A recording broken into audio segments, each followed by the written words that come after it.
Seperti biasa, mari kita lanjutkan alur cerita spoiler episode selanjutnya. Sebelumnya, kemunculan Yao Chen membuat Guyu terkejut. Guru? Mengapa guru di sini? Xiao Yan juga terkejut karena penampilan Yao Lao.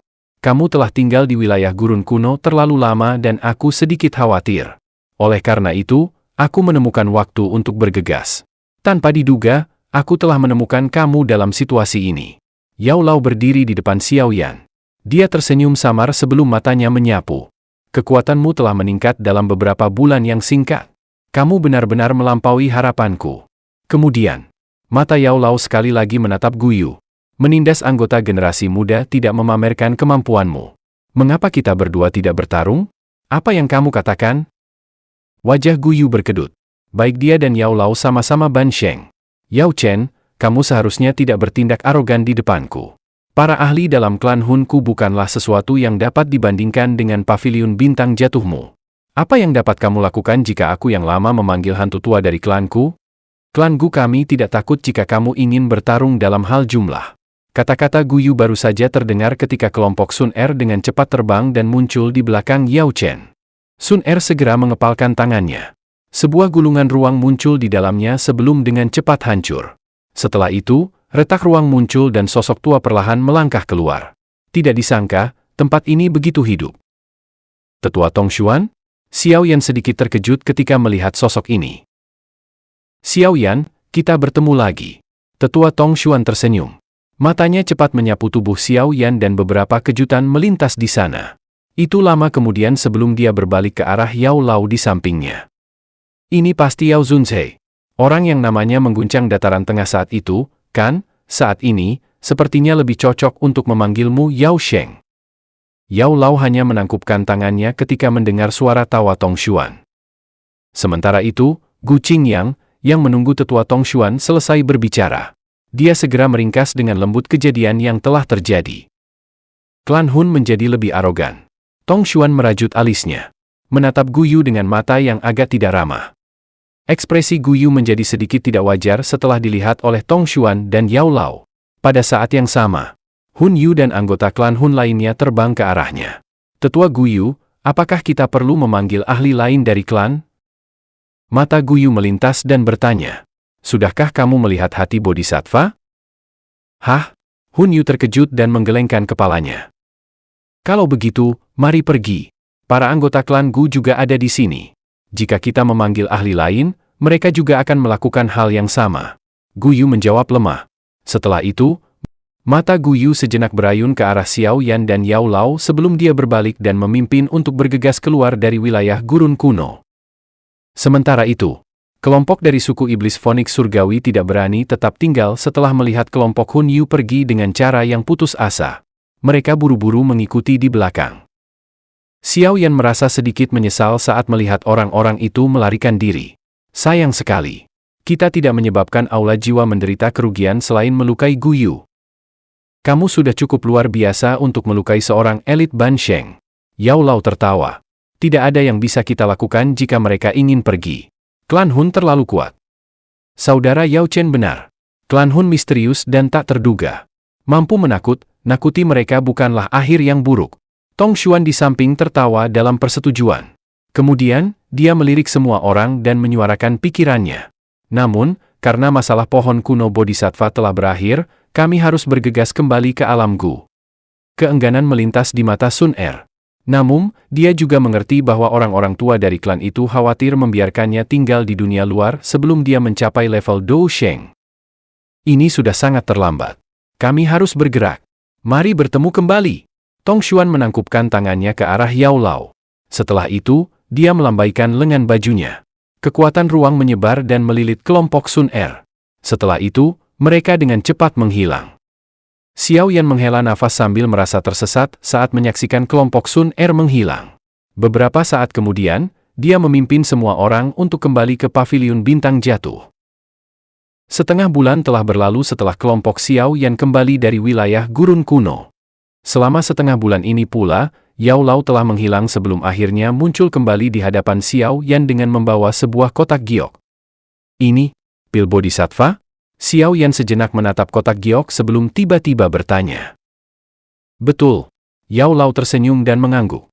Kamu memiliki hati bodhisattva di dalam tubuhmu. Menambahkan bantuan pil ini, itu akan memungkinkanmu untuk berhasil melakukan terobosan ke level Ban Sheng. Xiao Yan merasakan sesuatu yang menghalangi hatinya saat dia mengamati wajah tua Yao Lao. Guru, terima kasih. Tidak perlu mengatakan hal-hal ini antara guru dan murid. Yao Lao menggelengkan kepalanya dan berkata, yang paling penting bagimu adalah dengan cepat maju ke level Ban Sheng. Jika tidak, kamu tidak akan memiliki kemampuan untuk menundukkan api teratai memurnikan iblis jika muncul 3 tahun lagi. Xiao Yan diam-diam mengangguk. Dia ragu sejenak sebelum dia menarik botol giok keluar dari cincin penyimpanannya dan menyerahkannya pada Yao Lao. Guru, ini adalah jiwa Han Feng. Kamu harus menghadapinya. Wajah Yao Lao sedikit kaget setelah mendengar ini. Matanya rumit saat dia melihat botol batu giok. Ada beberapa kesedihan di dalamnya. Namun, dia tidak mengatakan apa-apa saat dia menerimanya. Xiao Yan merasakan kesedihan sementara dia mengamati wajah tua pria di depannya. Dia mengayunkan lengan bajunya dan berlutut ke tanah. Dia bersujud 2 kali sebelum berbicara dengan suara yang dalam. Guru telah mengajar dan merawatku. Kamu adalah guruku dan seperti ayah bagiku. Murid ini akan membantu guru membalas dendam atas semua penghinaan dan penderitaan yang kamu derita. Yao Lao terkejut ketika dia melihat Xiao Yan tiba-tiba bersujud. Dia buru-buru melangkah maju dan mencoba mengangkatnya berdiri. Namun, sebelum dia bisa mendukung Xiao Yan, Kai Lin yang memeluk Xiao Xiao juga dengan tenang berlutut di samping Xiao Yan. Dia adalah istri Xiao Yan dan Xiao Yan melihat Yao Lao seperti ayahnya, jadi dia secara alami melihatnya sama. Kamu bocah kecil. Yao Lao tanpa daya menggelengkan kepalanya saat matanya menjadi sedikit lembab. Pada saat ini, dia mengerti bahwa surga tidak meninggalkannya. Dia mungkin pernah buta, tapi dia tidak buta untuk kedua kalinya. Guru besar. Xiao Xiao membelalakan mata hitamnya saat memandang Yao Lao. Suara renyahnya menyebabkan senyum muncul di wajah semua orang yang hadir. Xiao Xiao yang baik. Wajah Yao Lao tanpa sadar dipenuhi kegembiraan. Dia buru-buru mengangkat Xiao Xiao ke pelukannya. Setelah itu, dia melihat Xiao Yan dan Cai Lin dan tertawa. Cepat bangun. Tulang tuaku ini hanya memiliki beberapa pemikiran acak. Kalian berdua sudah cukup tua. Jangan bilang bahwa kalian takut aku akan bunuh diri. Xiao Yan tersenyum setelah mendengar kata-kata ini. Dia berdiri dan membantu Cai Lin untuk berdiri. Memegang kotak giok di tangannya, dia menoleh untuk melihat sebuah ruangan batu besar yang tersembunyi di dalam gunung. Sudah waktunya. Aku harus masuk. Tidak ada yang tahu berapa lama aku akan berada dalam retret. Kalian semua harus mendengarkan instruksi guru selama periode waktu ini. Dimengerti. Cai Lin, dokter peri kecil, dan yang lainnya mengangguk sedikit setelah mendengar saran Xiao Yan. Guru, jaga diri. Xiao Yan menghirup nafas dalam-dalam. Dia menghadapi Yao Lao dan menangkupkan kedua tangannya secara serius. Setelah itu, dia tidak menunda lagi. Dia berbalik dengan kotak giok dan perlahan melangkah melewati pintu batu tebal di depan mata semua orang. Ayo pergi. Selanjutnya, kita akan menunggunya berhasil menjadi Ban Sheng. Yao Lao dengan lembut menghela nafas. Setelah itu, dia melambaikan tangannya, memeluk Xiao Xiao, dan perlahan pergi. Namun, tidak satu pun dari mereka mengharapkan bahwa retret ini akan memakan waktu 2 tahun penuh. Satu musim berubah ke musim lainnya. Sudah hampir 2 tahun sejak Xiao Yan melakukan retretnya. Namun, masih belum ada tanda-tanda aktivitas di mana Xiao Yan telah mengambil retretnya.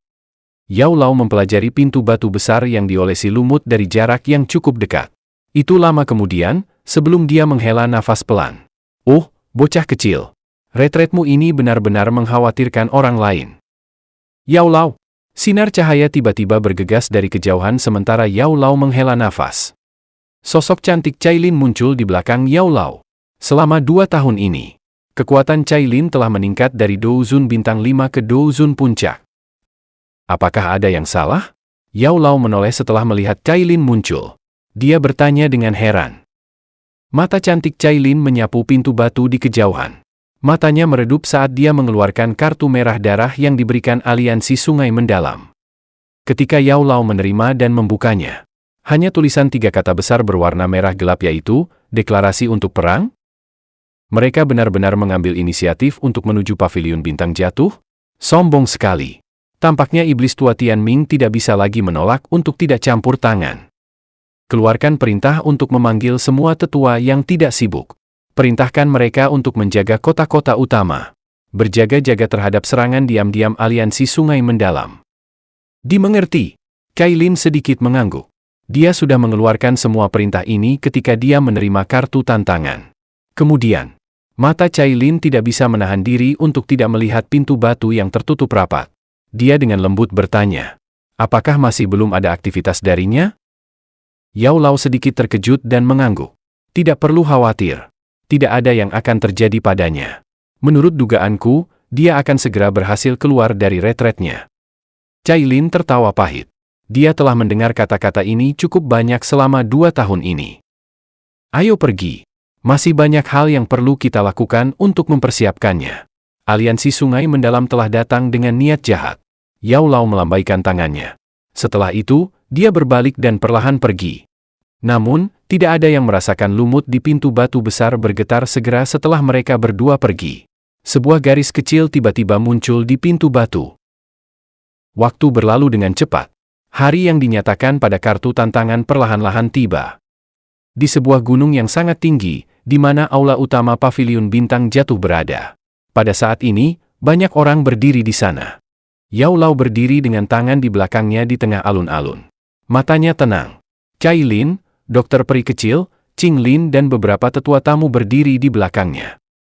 Alam bintang telah memasuki keadaan siaga tinggi. Beberapa murid yang lebih lemah telah dipindahkan dan sebagian besar tetua telah dipanggil kembali. Cailin dengan lembut melaporkan. Semuanya sudah siap. Kita hanya menunggu aliansi Sungai Mendalam untuk datang. Yao Lao mengangguk. Dia baru saja akan berbicara ketika matanya mengeras. Dia melihat pintu masuk ke alam bintang dan samar-samar berkata, mereka ada di sini. Detik berikutnya, sebuah lubang besar perlahan-lahan robek di pintu masuk alam bintang. Aura mengerikan secara brutal dibebankan. Pada saat yang sama, tawa samar yang dipenuhi dengan kegelapan dingin bergema. Yao Chen, sudah bertahun-tahun sejak terakhir kali kita bertemu. Bagaimana kabarmu? Yao Lao perlahan mengangkat kepalanya. Matanya melihat tempat pemimpin dari kelompok besar. Sosok manusia berjubah kelabu gelap berdiri di langit di tempat itu. Iblis tua Tianming. Tidak disangka kamu masih hidup. Bahkan seseorang sepertimu, yang hanya memiliki jiwa tersisa, dapat dihidupkan kembali. Bagaimana bisa aku mati dengan mudah? Sosok manusia berjubah abu-abu tersenyum. Suaranya tenang saat dia berbicara. Yao Lao mengangkat kelopak matanya. Dia mengabaikan iblis tua Tianming dan menyapu pandangannya pada kelompok besar di belakangnya. Setidaknya ada 100 orang yang hadir, dan sekitar setengah dari kelompok ini memiliki kekuatan Douzun. Yao Lao, karena kita kenalan lama, selama paviliun bintang jatuhmu menarik 500 km dari wilayah aliansi Sungai Mendalam, dan berjanji untuk tidak memulai konflik di masa depan, kami, aliansi Sungai Mendalam akan mundur hari ini. Suara lemah iblis tua Tianming dipancarkan melalui udara. Kamu pasti sedang bermimpi. Cailin membalas dengan suara sedingin es. Sementara itu, mata Yao Lao dengan tenang menatap iblis tua Tianming. Sesaat kemudian, senyum dingin muncul di wajahnya. Apakah menurutmu aliansi Sungai Mendalam memiliki kualifikasi untuk mengucapkan kata-kata ini, mengingat kekuatannya? Dia tiba-tiba melambaikan tangannya pada saat bersamaan. Segera, banyak aura yang sangat kuat tiba-tiba meletus dari pegunungan sekitarnya. Iblis tua Tianming memperhatikan tirai cahaya Douqi yang turun dari langit di sekitarnya. Senyum dingin perlahan muncul. Dua tuan, tolong tunjukkan diri kalian. Iblis tua Tianming tertawa aneh. Segera, ruang di samping iblis tua Tianming tiba-tiba mulai bergoyang. Sebuah retakan ruang terbentuk dan dua gugusan aura gelap yang mengerikan dengan cepat terbang keluar. Mereka adalah Tianzun kedua dan ketiga. Yao Chen, aku sudah bilang sebelumnya bahwa paviliun bintang jatuh kalian cepat atau lambat akan berubah menjadi reruntuhan. Namun, kalian juga seharusnya senang bahwa ini telah tertunda 2 tahun. Guyu, ekspresi tegang melintas di mata Yao Lao setelah mendengar tawa aneh ini. Dia perlahan mengepalkan tangannya di balik lengan bajunya. 2 ban sheng. Jika iblis tua Tianming disertakan, totalnya ada 3. Yao Lao, tak ada gunanya mengaku kalah. Mengingat metode aula jiwa dan aliansi Sungai Mendalam, mustahil bagi mereka untuk terus membiarkan kita bertahan hidup. Wajah Cailin sedingin es. Kilatan dingin melintas di mata cantiknya. Sekarang, kita tak punya pilihan lain selain melawan mereka sampai mati. Para ahli paviliun bintang jatuh di sekitarnya menatap Yao Lao dan menunggu keputusannya. Yao Lao menghela napas pelan. Sesaat kemudian, dia mengangguk. Kalau begitu, ayo, kita lawan mereka. Ekspresi ganas muncul di wajah Yao Lao setelah ia mengucapkan beberapa kata terakhir itu.